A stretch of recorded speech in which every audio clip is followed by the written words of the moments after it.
Indian cine ప్రపంచంలో తనకంటూ ఒక ప్రత్యేకమైన గుర్తింపు తెచ్చుకున్న నటుడు మెగాస్టార్ చిరంజీవి.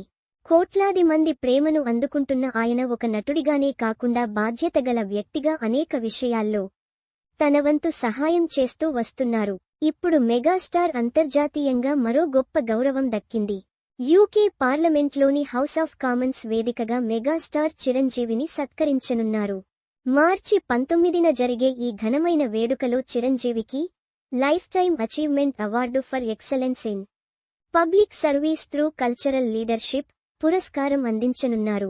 బ్రిడ్జ్ ఇండియా సంస్థ ఆధ్వర్యంలో లేబర్ ఎంపీ నవేందు మిశ్రా హోస్ట్గా వ్యవహరించనున్న ఈ కార్యక్రమంలో యూకే పార్లమెంట్కు చెందిన గౌరవ సభ్యులు హాజరవ్వనున్నారు.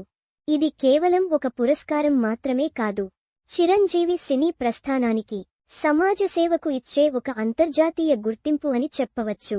ఎందుకంటే 150కి పైగా సినిమాల్లో నటించి కోట్లాది మంది అభిమానులను సంపాదించుకున్న చిరు వెండితెరను మాత్రమే కాకుండా తన సామాజిక సేవా కార్యక్రమాలతో లక్షలాది మందికి మానవత్వాన్ని చాటి చెప్పారు.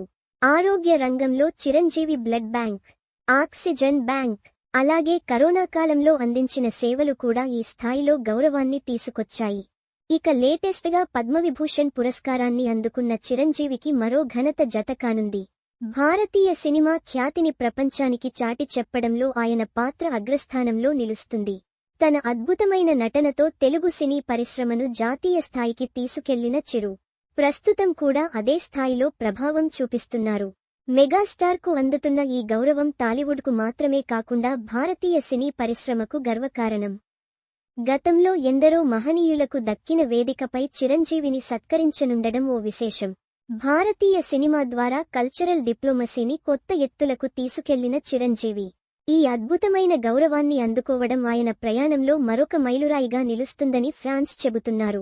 మొత్తానికి మెగాస్టార్ చిరంజీవి పేరు మరోసారి అంతర్జాతీయ వేదికపై మారుమ్రోగనుంది.